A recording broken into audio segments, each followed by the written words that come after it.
Polisi menangkap sejumlah relawan yang mencoba menghalangi polisi saat akan menangkap anak kiai yang menjadi tersangka kasus kekerasan seksual M. Subhi asal Sani atau Beci. Relawan yang ditangkap diangkut oleh truk polisi dan dibawa ke Polres Jombang untuk pemeriksaan.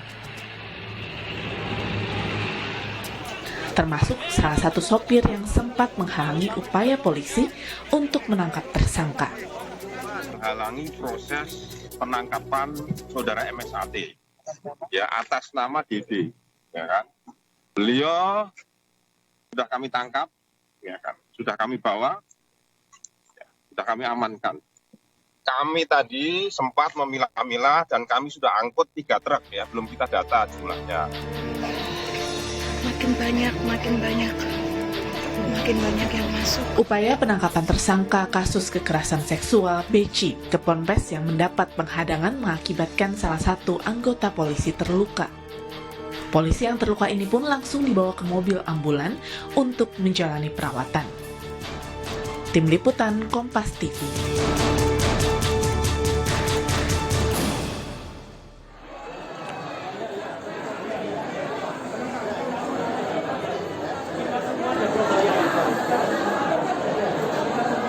Sebelumnya, saudara, proses negosiasi berkali-kali dilakukan oleh polisi. Namun, ayah tersangka tidak mau menyerahkan anaknya. Kiai Haji Mukhtar Mukti, pengasuh pondok pesantren Sidikiyah, meminta polisi untuk tidak mengambil anaknya dan berjanji akan mengantar sendiri Beci ke Polda Jawa Timur.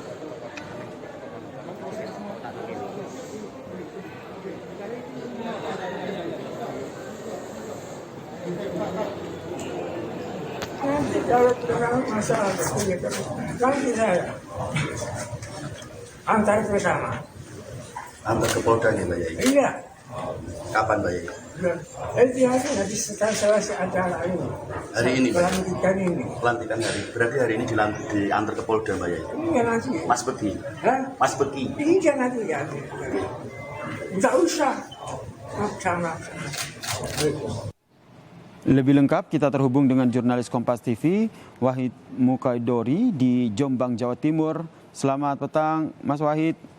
Ayah tersangka kasus pencabulan sempat berjanji untuk mengantarkan Beci ke polisi. Apakah sore ini sudah terlaksana?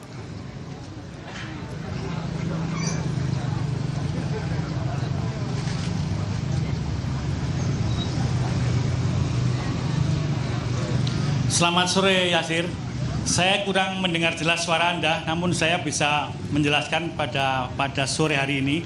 Saat ini saya berada di jalan masuk pesantren Sidikiyah Ploso, Jombang. Dari tempat saya melaporkan sekitar 200 meter lokasi pesantren Sidikiyah, di mana pada saat ini ada sekitar 900 personil Polri dari Polres Jombang di backup oleh Polda Jawa Timur, dan ada beberapa dari TNI yang saat ini melakukan upaya persuasif terhadap pemilik pesantren untuk menemukan atau membawa anaknya yang menjadi tersangka yang bisa disebut Mas Beki itu. Sampai sore ini masih terus dilakukan. Mulai pagi tadi semua personil yang ada di dalam memang hanya dikhususkan untuk melakukan penyisiran di lokasi pesantren, karena lokasinya memang di dalam dan luasnya sekitar 5 hektar, sehingga banyak ruang-ruang yang mesti harus dilakukan pemeriksaan satu persatu. Namun tetap dilakukan secara persuasif dilakukan oleh Polda Jatim maupun Polres Jombang, dan sampai sore ini belum ada tanda-tanda bahwa polisi akan membawa tersangka untuk dibawa ke Polres Jombang atau ke Polda Jawa Timur. Namun semua akan tetap terpantau, karena di pintu masuk pondok ini memang banyak sekali masyarakat yang ingin melihat, menyaksikan kondisi terkini di lokasi ini. Namun kita bisa hanya menunggu. Tadi tampak ada Kabid Humas Polda Jatim yang memimpin acara di dalam, dan beberapa PJU dari Polda Jatim, termasuk Polres Jombang dan dari TNI di Jombang. Perlu saya sampaikan Yasir, bahwa ini adalah proses negosiasi yang cukup panjang dan memang betul-betul melelahkan karena berlangsung cukup lama, bahkan berlangsung hari ini saja mulai pukul 7 sampai sore ini belum ada tanda-tanda yang berhasil. Namun demikian polisi tidak lelah, tetap melakukan persuasif, pendekatan, dan tentu ini juga menunggu kesadaran yang kooperatif dari pesantren, terutama dari tersangka yang sekarang ini menjadi urusan dengan aparat penegak hukum. Sebenarnya sudah ada himbauan dari PWNU Jawa Timur agar melakukan upaya kooperatif agar persoalan ini cepat selesai. Tentu semua kan ada proses praduga tak bersalah, namun proses hukum ini harus dilakukan supaya ada titik terang apa ada yang salah atau ada yang benar. Nanti akan kita ketahui bersama-sama di pengadilan. Namun manakala tersangka ini tidak kooperatif, maka proses ini akan berlarut-larut. Saya baru saja menghubungi pengurus PWNU Jawa Timur bagaimana upaya pendekatan yang dilakukan oleh NU Jawa Timur agar proses hukum ini bisa cepat terselesaikan. Mereka mengatakan bahwa yang bisa dilakukan adalah himbauan agar semua warga negara Indonesia, siapapun orangnya, siapapun tokohnya, apapun posisinya, harus hormat dan tunduk pada hukum yang berlaku. Proses hukum harus diikuti, harus ditegakkan, dan harus dijunjung tinggi bersama-sama. Tentu asas praduga tak bersalah tetap dijunjung tinggi pula.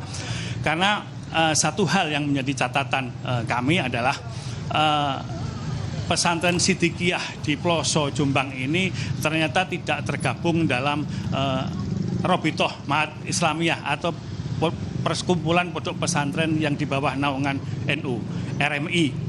Mereka adalah berdiri sendiri, dan pesantren Sidikiyah di Jombang ini adalah merupakan pusat thorikoh Sidikiyah di seluruh Indonesia, bahkan dunia, yang memang berpusat di pesantren ini.